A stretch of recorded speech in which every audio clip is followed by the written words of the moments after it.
Bom, então estou aqui gravando a apresentação do nosso módulo 3 lá da academia, para o pessoal que já está na academia e já começa a acessar essas aulas. Teremos muitas coisas interessantes nesse módulo 3, o nosso conhecidíssimo aqui do canal, Caminho da Servidão, teremos as raízes do romantismo, política do Aristóteles e a utopia do Thomas More, que se não saiu aqui no canal, em breve sairá uma resenha, porque vocês pediram. E aí chegou lá no escritório, essa pataquada que eu fiz aqui da minha vida, que foi o Torturado. Eu não achei que fosse chegar tão rápido assim, mas chegou. Porque eu abri lá aquela famosa caixinha de perguntas do Instagram e me perguntaram qual que é o livro que você mais odiava em toda a sua vida. E eu respondi que era o Torturado, mesmo sem ter lido, porque, assim, se você acompanha, se você não tá dentro de um caixão nos últimos anos, você vai perceber que rolou uma febre de Torturado na internet. Então, várias pessoas resenhando este livro, falando o quanto esse livro aqui já nasce como sendo um clássico. Livro nenhum nasce sendo um clássico, meus amigos. O negócio precisa perdurar ali ao longo de um tempo razoável, porque, enfim, é a experiência compartilhada de muitas gerações que determina se um livro é clássico ou não. Não é um prêmiozinho qualquer que o livro ganhe que o transforme em um clássico. E isso se tornou, assim, um best-seller. E eu vi o vídeo que a Tatiana Feltrin fez comentando o livro de Young Adult, da Colleen Hoover. E eu pensei, meu Deus, a Tati, ela tem muita empolgação pra fazer esse negócio, porque eu não tenho... Eu não sei nem... Assim, eu não tenho nem a vocação pra ler um livro desses que a galera tá lendo, sabe? E quando apareceu essa pergunta assim nas caixinhas, vocês falaram, cara, dá uma oportunidade pro Torturado, porque assim, eu sei que a editora enfiou uma grana aí pro negócio bombar, mas eu dei uma oportunidade pro livro e eu achei um livro bom, sabe? Esse aqui é um livro que eu recomendo pros outros, eu gostei da escrita, e eu falei, tá na conta de vocês isso aqui. Não sei o que vai acontecer, porque tudo que eu sei sobre esse livro, vou ser bem sincera, é que é um livro que já nasceu um clássico, é que é um livro que obviamente debate um assunto controvertido que é a escravidão, e é um livro que faz muito sucesso entre pessoas de visão de mundo irrestrita. Então temos assim, todos aqueles canaizinhos com pessoas de cabelo colorido falando que esse aqui é um livro maravilhoso, leitura conjunta pra lá e pra cá, não sei o que tem, não sei o que tem. Então o que eu vou fazer? Eu vou terminar de gravar essa aula aqui pra academia, vou ir lá buscar meu filho, que ainda não chegou, da casa da minha sogra. Vou deixar esse livro aqui quietinho aqui. E amanhã, que é feriado, estou gravando isso aqui no dia 20 de abril. Amanhã, que é feriado, nós vamos pro sítio. E eu pretendo ler esse livro aqui em uma tacada só e fazendo o acompanhamento com vocês, combinado? Então, vejo vocês amanhã.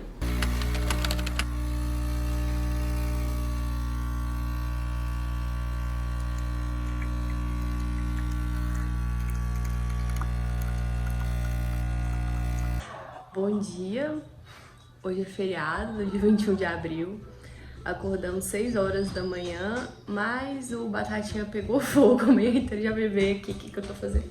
Gente, não tem como fazer um vlog de feriado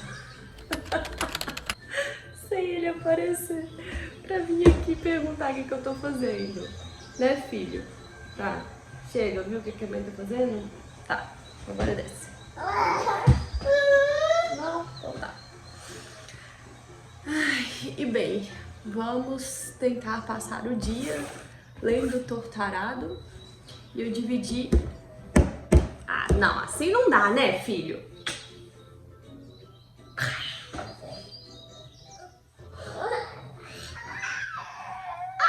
Reclama com a sua mãe. Fala assim, mãe, ela me mata. Então, como eu ia dizendo, o livro já é auto-separado, parece, em 3 partes. Então tem aqui uma parte que chama Fio de Corte, a outra que chama Torturado e a final que é Rio de Sangue. Então eu espero fazer essas 3 pausas para conversar com vocês ao longo do dia. A gente ainda não sabe se vai pra chácara ou se vamos ficar na cidade, mas enfim, vamos conversando ao longo do dia agora. Agora a gente vai lá comprar um pão, né, amor? Olha pra trás, não. E se eu não tivesse aqui? Como que você ia fazer? O que foi? Com medo desse moço? Olha, o pai dele acordou, ficou com a criança e agora nós estamos indo pra academia. Porque assim, essa é a primeira vez que eu vou pra academia dentro de 2 anos. Depois que eu engravidei do Jorge, eu nunca mais pisei naquele lugar. Mas como eu estou fazendo esse vlog aqui, eu preciso fingir que eu sou culta, que eu sou ativa, que eu sou saudável. Então, nós decidimos voltar pra academia no dia de hoje, em um belíssimo feriado. Então a gente vai lá pra academia, voltamos e aí, quando a gente voltar, aí finalmente a gente começa a ler o livro. Isso se a criança deixar, mas eu acho que a gente tem uns minutinhos ali enquanto ela dorme depois que eu voltar da academia. Vamos ver como que a gente vai se sair.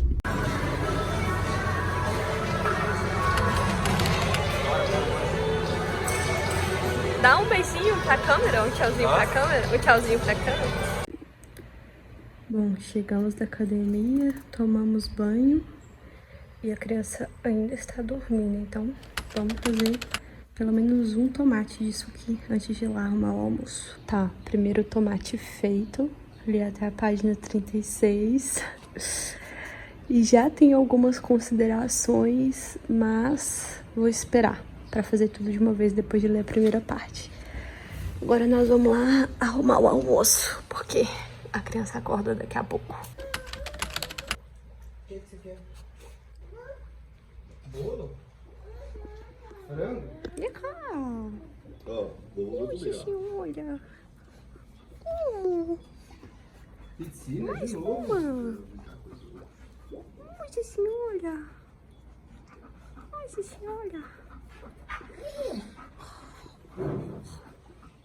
Ai, bom, então eu terminei a primeira parte desse livro aqui e eu já vou adiantando que isso aqui não é um tratado de sociologia, isso não é uma resenha crítica, isso não é nada que você possa usar como fundamentação para qualquer coisa.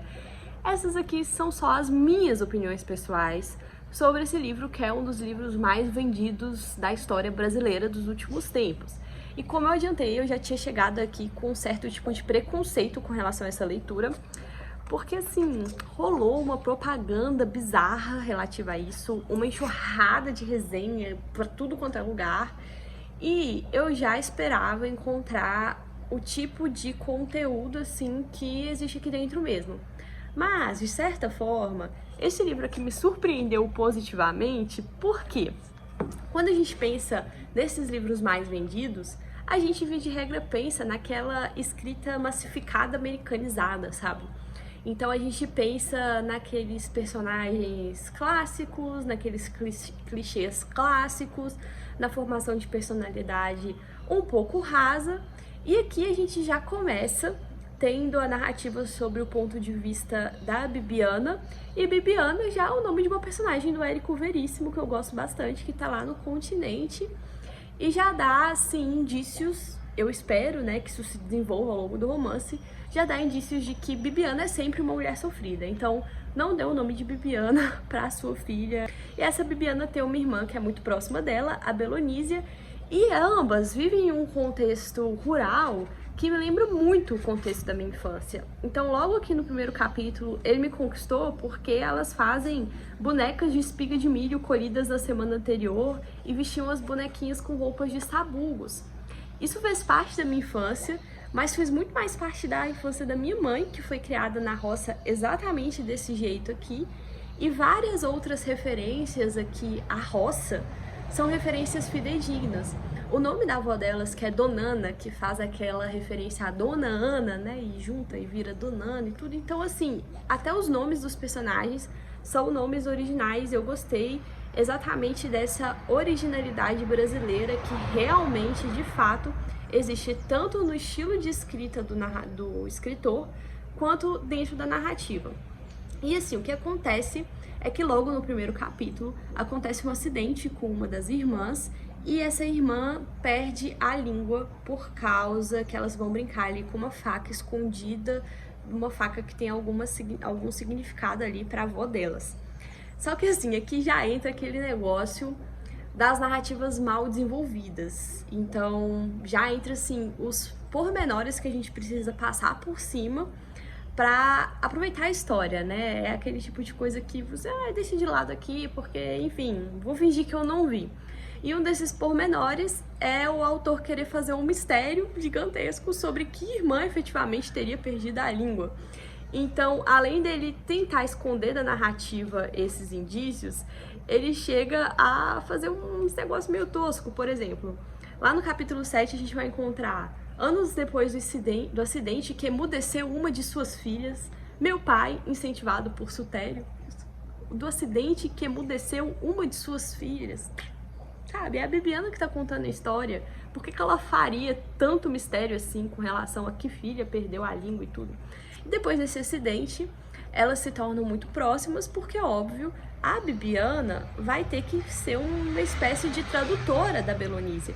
E isso gera uma afinidade entre as duas, uma afinidade que só será rompida com a chegada do primeiro amor. Um primo delas se muda ali para a fazenda, que é a Água Negra. Ambas se apaixonam pelo mesmo cara, clássico, típico. Inicialmente, a Belonísia tem um affairzinho assim, ela conta pra mãe, a mãe afasta os dois e depois ela toma o namorado da irmã e resolve fugir com ele. Por que ela resolve fugir com ele? Porque ali estão em uma situação de exploração total. Isso acontecia muito e acontece muito atualmente. E mais ou menos a adaptação dessa narrativa aqui dá a entender que tá ali na década de 60, 50, 60, e que acontece na Bahia, porque eles visitam os povoados de Remanso. Remanso foi uma cidade que ficou embaixo d'água em 1971, então obrigatoriamente teria que ser anteriormente a 1971. E Remanso fica na Bahia, então tá tudo às margens ali do Rio São Francisco, então a gente tá falando de uma região do interior da Bahia na década de 60. Então olha só, ali tinham grandes lavouras enfim, aqui eram lavouras de arroz que era criado no bioma ali da vereda, que hoje é proibido, você não pode mais fazer esse tipo de plantio de arroz nessa situação. Mas eles plantavam nos brejos inundados, passarinho tá cantando ali, oi passarinho. E tinha, assim, grandes latifúndios mesmo de famílias da época do Império. E o pessoal trabalhava em esquema de meieiro. Então, o pessoal dava o direito de você usar a terra, de você colocar sua casa ali na terra, de você criar sua família na terra, de fazer sua plantação, mas, ao mesmo tempo, você tinha que pagar por esse uso da terra, trabalhando na fazenda ali local. Esse esquema de meieiro, que hoje é considerado um sistema análogo à escravidão, tem um tipo penal e tudo. E é uma situação muito difícil, porque assim, eu lembro que eu tive um professor que ele foi juiz federal e ele julgou vários casos relativos a isso, principalmente ali no Pará, no Maranhão e tudo. E os trabalhadores dessas regiões, além deles não se sentirem escravos, eles pediam, algumas vezes, é claro, a autorização do juiz para continuar trabalhando naquela situação, porque caso eles fossem expulsos daquela fazenda e tudo, eles simplesmente não teriam com o que trabalhar, onde morar e o que fazer, e simplesmente morreriam de fome. Então o juiz ficava numa situação muitíssimo complicada, porque ele era obrigado a aplicar a lei. Aquilo ali era, claro, uma situação de exploração absolutamente injusta, mas ao mesmo tempo parece que a alternativa era pior ainda e tudo. Então, assim, era uma situação muito difícil e continua sendo uma situação muito difícil. E aqui no romance é uma situação que é colocada em contraposição à opressão e os oprimidos. Então, reforçam várias vezes durante a narrativa que a família Peixoto nunca colocava os pés na fazenda, ela era só a detentora ali de terras, a detentora de capitais, que se beneficiava com o fruto do trabalho forçado daquelas pessoas ali, do trabalho de escolação daquelas pessoas. Tinha um gerente ali que era quem tinha a ligação com o pessoal da fazenda, mas existia essa situação completamente dicotômica entre opressor e oprimido. E é assim que a Bibiana resolve sair, quando ela engravida do primo dela, ela tem só 16 anos. O primo é aquele tipo de pessoa que tem um insight, que precisa sair dali, que precisa mudar de vida e tudo. E ela trai pela segunda vez a sua própria irmã, porque é só no final dessa primeira parte que a gente descobre que a irmã que efetivamente perdeu a língua não foi a Bibiana, foi a Belonísia. A gente fica...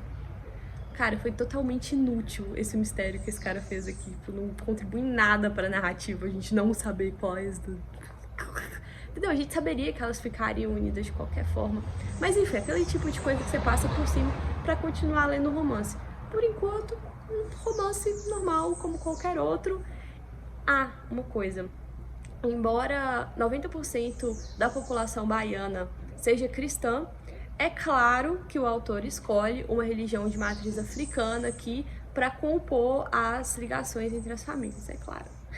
É claro que ele escolheu essa religião dissidente ali e tudo. Então, assim, seguiremos com todos esses problemas relatados, mas é uma história interessante. Vamos ver o que vai acontecer com essas duas irmãs. Vamos ver qual que vai ser a saída ali da família para essa situação toda que eu acabei de contar para vocês. Vou lá terminar de ler a segunda parte, já volto.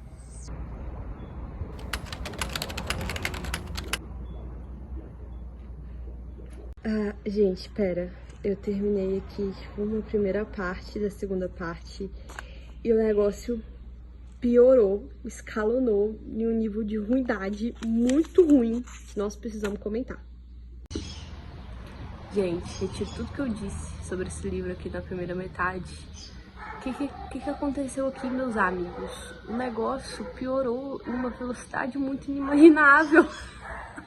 Ouça até a primeira parte do livro. O livro tinha lá seus problemas, mas era um romance até acima da média brasileira, escrito pelos autores brasileiros.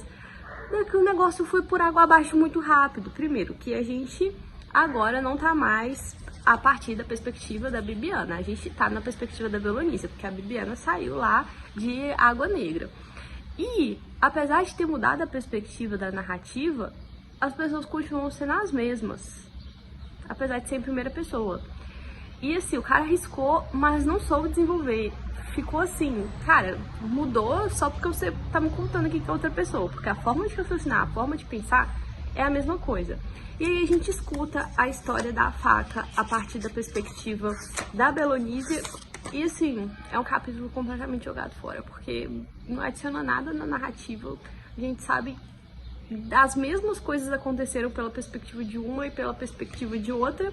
Só que a Belonísia, ela é uma mulher empoderada, meu amigo. Ela é uma mulher empoderada que nasce no interior da Bahia, ali na década de 50 e 60, sabe? Então ela já consegue questionar a efetividade do que a professora tá passando lá na escolinha lá do interior pra ela. Ela é dada em casamento a um capataz ali da fazenda pelo pai dela. E primeiro, o pai dela, que é uma pessoa sapientíssima, né, um cara que conhece ali, que é o pai de santo de tudo e de todos, não sei o que tem, dá a filha dele em casamento pra um cara que é um alcoólatra incorrigível e é um cara com intuitos violentos, com impulsos violentos. Sério, qualquer pessoa que tenha um pai sabe que o pai iria farejar isso à distância de 850 quilômetros. E não iria fazer, porque foi um casamento mais ou menos arranjado. Um pai, nessa caracterização aqui que esse cara se propôs a fazer de um pai, não faria isso com a própria filha. E bom, ele fez. E ela vai morar com o marido, que numa tapera toda ferrada. E meu filho continua sendo uma mulher empoderada. Você não vai colocar a mão em mim não, meu amigo. Se você colocar a mão em mim, você não sabe o que pode te acontecer, entendeu? Porque eu sou uma mulher forte. Eu sou herdeira da Donana. Eu sou herdeira da Salu. O meu pai é o pai de todo mundo aqui dessa região, meu amigo. Então, assim, o negócio foi, assim, de 0 a 80 muito rápido. E depois, aqui até esse ponto da narrativa, a Bibiana volta e a gente percebe que a Bibiana e o Severo vão escalonar pro negócio sindicato da coisa, sabe? Então, o negócio tende a ficar muito pior aqui, no final da narrativa. Mas vamos ver até onde a gente vai com isso. Ainda não terminei a parte 2. Se eu terminar, eu volto, caso não haja uns rompantes assim de desespero total, que nem aconteceu agora. Vou provar o tanto que a narrativa pode ficar ruim de uma hora para outra, com a Belonísia contando que a primeira palavra que ela tentou falar depois de um tempo bem grande, assim, sem falar nada, depois de perder a língua, foi arado. Porque ela achava que soava bonito. Mas como a língua dela estava torta e ela não fez fisioterapia, ficou torto. Então, por isso, torturada. Eis aí o motivo do livro, né? Até aí, tudo bem. Mas aí, de repente, aquilo ali vira uma reflexão filosófica muito profunda. Como se o arado velho e retorcido percorresse as minhas entranhas, lacerando minha carne, se esvaía toda a coragem de que tentei me investir para viver naquela terra hostil de sol perene e chuva eventual, de maus tratos, onde gente morria sem assistência, onde vivíamos como gado, trabalhando sem ter nada em troca, nem mesmo descanso. E as únicas coisas a que tínhamos direito era morar lá, até quando os senhores quisessem, e a cova que nos esperava fosse cavada na viração, caso não deixássemos água negra. Do nada, as meninas são possuídas por uma estudante de ciências sociais da UFSCar. Aqui temos outro belíssimo exemplo do empoderamento feminino, que acontece do nada. Nada contra o empoderamento feminino, entendeu? Mas precisa existir uma passagem de uma menina criada no interior da Bahia, quase analfabeta, que abandonou a escola para se casar cedo, pra essa pessoa. Sabe?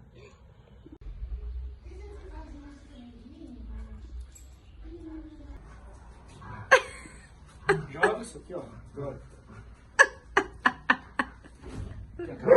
Joga.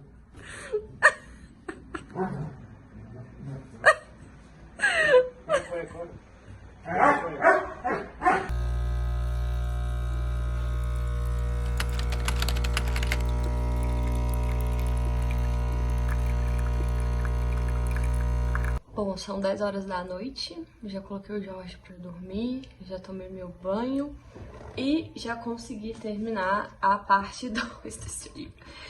Galera, assim, eu acho que eu entendi o que tá acontecendo aqui.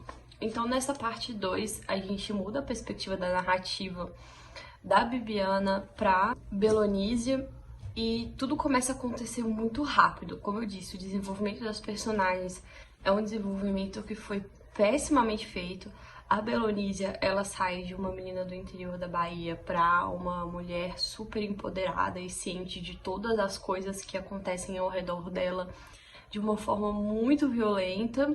Ela perde o marido porque ele desagradou a um encanto qualquer lá. Encanto é como eles chamam os espíritos ali daquela religião de matriz africana. E ela será responsável por contar a história de mais pessoas envolvidas. Então o pai dela falece, o pai dela que é o centro de toda a comunidade, e ela é responsável por fazer essa recapitulação, esse resgate de algumas histórias envolvendo o pai dela. E tem uma história muito interessante, que a avó dela tinha esse dom ali, espírita e tudo, e ela renegou esse dom, apesar dos vários avisos ali dos mestres espirituais dizendo que ela não poderia renegar isso, que isso iria voltar contra ela. E quem absorveu o impacto do negócio foi o filho dela. E o filho dela virou um bicho do mato e sumiu no mundo. E foi a partir desse momento que o pai das meninas, da Bibiana, e eu sempre esqueço o nome da outra, mas Deus, é um nome muito estranho, e da Belonísia, foi a partir daí que ele se tornou esse líder espiritual. E é uma história muito interessante, é uma história que mistura folclore, mistura contos regionais e tudo. E assim, a premissa do livro é uma premissa muito interessante, só que foi pessimamente desenvolvida. E aí depois eu descobri por que foi pessimamente desenvolvida. É porque realmente, como esperado, esse aqui não é um livro para ser um bom romance, para ser um livro onde a natureza humana se reflete nele, para ser um espelho da alma humana, para ser aquela abstração da realidade que a gente pode captar, assim, colocando os dedinhos nela, sabe? Esse foi um livro construído a partir de uma motivação panfletária ideológica. Então eu me segurei, assim, para não pesquisar nada sobre o autor, porque eu sabia que talvez iria contaminar a minha leitura. Mas depois que a gente chega num determinado ponto da narrativa mais moderna, e a gente percebe que a fazenda foi vendida e que o marido da Bibiana, que é o Severo, ele tá envolvido com o sindicato, com o movimento do Sem Terra, ele está envolvido com o movimento para reconhecer a legitimidade da propriedade daquelas pessoas que moravam ali desde pelo menos 1932, eles passam a se reconhecer como quilombolas. E a partir daí começa uma luta entre o novo proprietário daquela fazenda e aquela comunidade que já estava assentada ali. Então a gente percebe que todo esse drama, todo esse enredo foi para construir a narrativa de discussão de reconhecimento de terras quilombolas, sabe? E assim, como todo panfleto político, como todo livro que é feito para isso, então você não constrói uma narrativa a partir do desenvolvimento humano dos personagens, mas a partir dessa ideia panfletária que aí você precisa rebuscar aquilo ali e tudo. Vai ficar ruim, sabe? Se você for um pouco mais atento, você vai perceber as falhas de desenvolvimento dos personagens. Apesar de, como eu disse... Não, amor, já tô terminando, pode deixar aberto. Apesar de, como eu disse várias vezes, a proposta inicial do negócio é boa, a premissa é boa. A história do desenvolvimento de duas irmãs que, apesar de muito unidas, sofreram com um acidente ali na infância. E aí as vidas delas seguem de forma separada. A parte 1 aqui é muito boa também, porque a gente percebe que o desenvolvimento da Bibiana é um desenvolvimento natural mesmo. A gente espera que aquele personagem siga aquele tipo de desenvolvimento. Ela se casa com o primo, porque o primo já tá ali mesmo. Ela vai tentar a vida fora da fazenda. O primo se envolve com questões políticas, porque ele é uma pessoa diferenciada. E aí, se a narrativa tivesse seguido com a Bibiana, talvez a gente tivesse um livro mais interessante, mas ia ficar difícil desenvolver a narrativa a partir da perspectiva da Bibiana. Então é mais fácil a gente fazer essa bagunça que aconteceu aqui na parte 2, essa jogada de vários flashbacks e ao mesmo tempo um negócio muito mal feito, do que você realmente construir um romance bem construído, com personagens bem definidas. E assim, não existe fundamento nenhum para isso aqui ser chamado de um clássico. Eu ainda vou ler a parte 3 aqui, que é a parte que vai desenvolver a morte do Severo, porque o Severo é assassinado nesse conflito de terras. E uma pequena curiosidade jurídica. O tempo inteiro na narrativa é reforçado que eles não podem construir casas de alvenaria, eles só podem construir casas de barra, aquelas taperas, que se desmancham com o tempo. E aqui passa-se a impressão que é uma maldade dos proprietários da terra, né? Que não deixam as pessoas construírem suas casas para não ter onde morar, não sei, para não ter um vínculo com a terra, etc. Mas isso aqui é um gatilho jurídico, porque a nossa legislação, em toda a sua sabedoria, em toda a sua instabilidade possível, ela dificilmente reconhece contratos privados. Então, de nada adianta você ir lá e fazer um contrato com alguém dizendo uma coisa se aquilo ali for contrário à lei. E a nossa legislação, desde muito tempo, assim, isso remonta às primeiras constituições ali pós-império, ela reconhece o direito de propriedade só quando você tem uma vontade de ser proprietário. E você demonstra essa vontade de ser proprietário construindo casas de alvenaria e tudo. Então, só o possuir, só o deter, só essa situação ali onde eles se encontravam, de permissão, deles permitirem ficarem na terra a título de meieiro, que era assim que chamava, aquilo ali não constitui propriedade. E eles também não podem alegar ali o famoso uso capião, que é o tempo que você fica ali na terra, que em tese, depois de um tempo ali, você poderia alegar que aquilo ali era sua propriedade. Então, por não respeitar esses contratos privados, os proprietários de terra precisavam se munir ali desses aspectos jurídicos para evitar o reconhecimento de propriedade desses meieiros.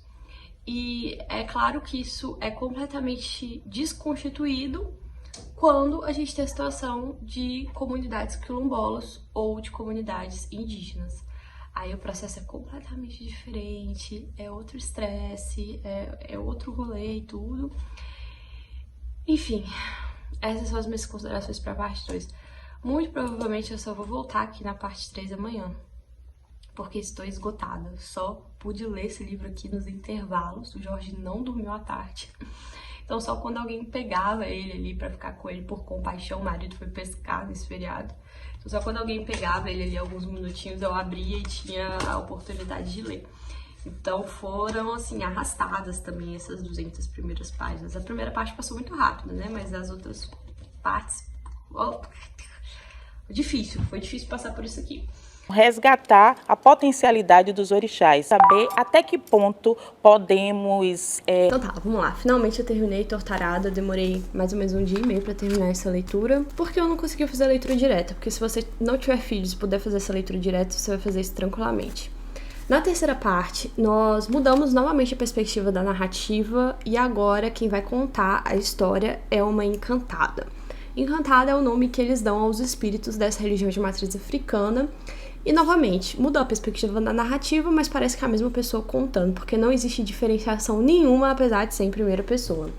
Então, essa encantada assume a história a partir da morte do Severo e conta os desdobramentos daquela história ali relativa a esse conflito de terras, mas também faz outros flashbacks da história no passado, porque a encantada, imagino, seja onipresente e ela consegue saber das histórias do passado.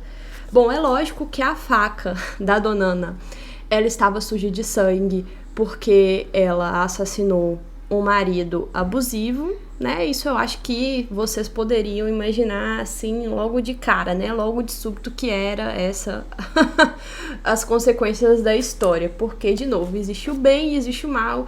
Este bem e mal estão contrapostos de forma cristalina aqui dentro desse romance.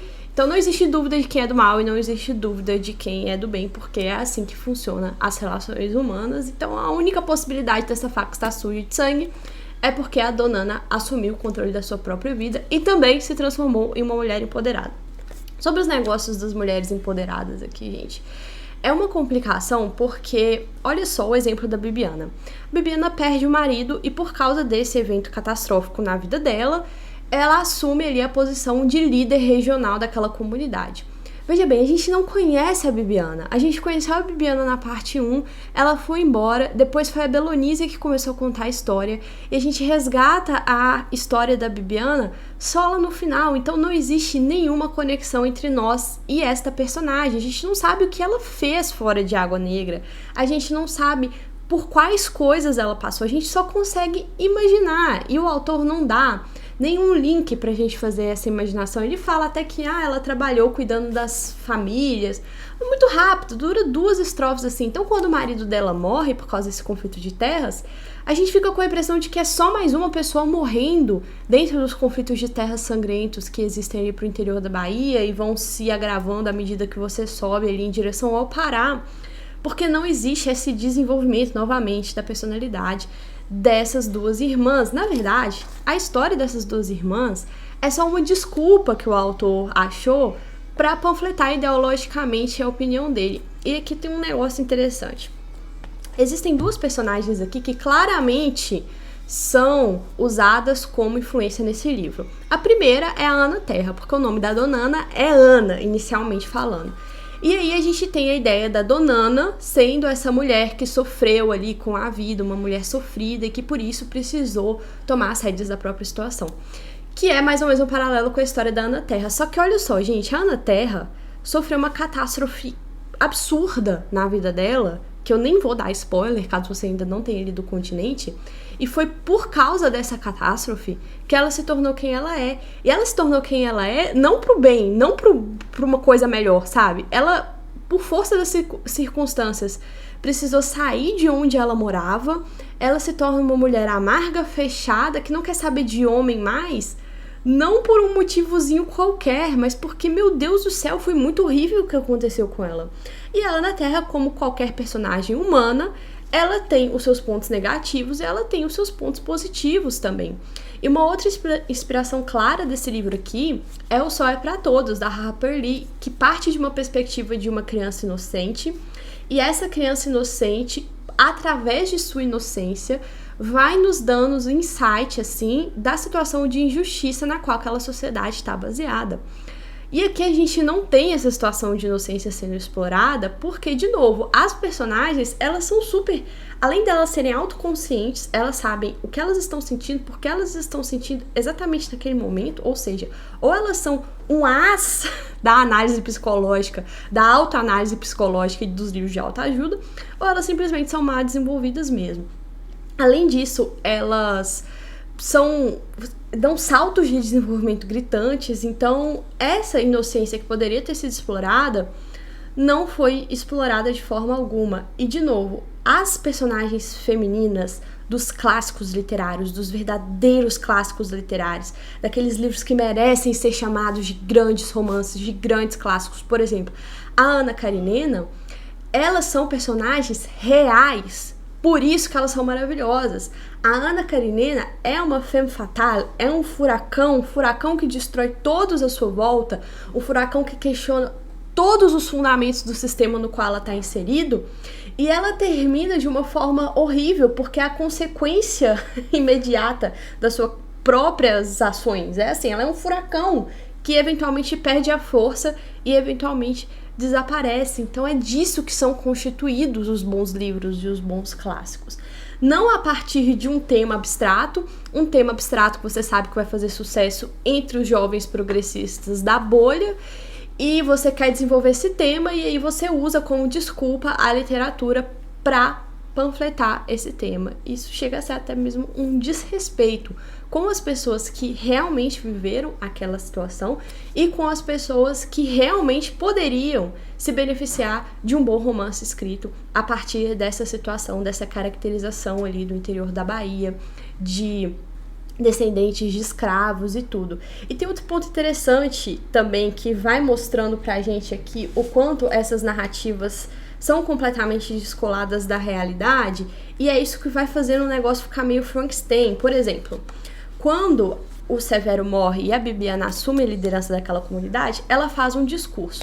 Primeiro, o inquérito dos Severos foi resumido a uma briga, uma rixa entre traficantes. De novo, estamos falando de uma situação que acontece obrigatoriamente entre a década de 70 e a década de 80, porque a gente tem o pai das meninas se lembrando de uma grande seca que acontece quando ele já é adulto, em 1932, então façam aí as contas da localização temporal da história.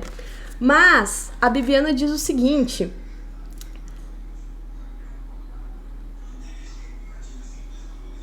a mentira de que ele cuidava de plantio de maconha não ficará de pé. Nós sabemos quem planta, disse sem desviar o olhar do povo à sua frente. Nós moramos na periferia da cidade e lá os policiais usavam a mesma desculpa de drogas para entrar nas casas matando o povo preto. Não precisa nem ser julgado nos tribunais. A polícia tem licença para matar e diz que foi troca de tiro. Nós sabíamos que não era troca de tiros, que era extermínio. Essa situação vivida pela Bibiana é jogada aqui a partir da narrativa narrada por essa encanto aí, por essa encantada, e essa é uma narrativa que está inserida dentro de um contexto de violência urbana que a gente sabe que só passa a acontecer a partir da década de 90. Então qualquer pessoa que estude minimamente o escalonamento da violência urbana no Brasil sabe que esse contexto descrito aqui pela Bibiana é um contexto que só pode existir no final do século XX, que não se encaixa dentro do contexto histórico no qual essa narrativa está sendo escrita. Então, assim, na ânsia de fiar aqui dentro tudo que pode ser discutido, né, a briga, a matança do povo preto e etc., aí acontece esse tipo de Frankenstein literário. Em outro momento também, que é um outro Frankenstein literário que me incomodou do início ao fim do livro, é a inserção da religião evangélica como se fosse algo que foi trago de fora para dentro. Então não é que aquela comunidade já era cristã e aí se voltou para os evangélicos depois da decadência da Igreja Católica no local. Não. O evangelismo, o culto evangélico, ele é trazido para dentro da comunidade de uma fonte externa, que é a nova dona de terras do lugar. Então é o opressor que está trazendo aquela religião para o povo oprimido, está forçando aquela religião goela abaixo, quando a gente sabe muito bem, novamente, que mais de 90% do povo baiano é um povo cristão e que houve uma tendência, uma migração natural da religião católica para a religião evangélica nas periferias dos centros urbanos e que isso aos poucos, bem gradativamente, vai se infiltrando para dentro do interior. Novamente, você não precisa ser um as da ciência social para saber que isso aqui é uma forçação de barra, nossa, incrível, absurda. Como, novamente, a escolha da religião dissidente ali como sendo a religião majoritária presente ali em todos aqueles lugares. Qualquer pessoa que veio do interior, aqui no norte de Minas a gente está fazendo fronteira com a Bahia, basicamente. Qualquer pessoa que viveu no interior da Bahia pode me contar aqui nos comentários qual que é a religião presente e como que essas religiões de matriz africana são vistas por esse povo. E eu quero finalizar esse vlog com um vídeo que eu acho maravilhoso. Eu acho que eu posso até levar strike desse vlog aqui, depois eu subo sem ele e tal, mas inicialmente eu vou lançar ele assim, que é do confronto da Chimamanda com essa militante das ciências sociais que poderia muito bem ter escrito esse livro aqui, discutindo exatamente essas religiões de matriz africana. Fiquem com Deus, esse vlog deu muito trabalho, provavelmente será o último, mas eu espero que vocês tenham gostado e até o próximo vídeo.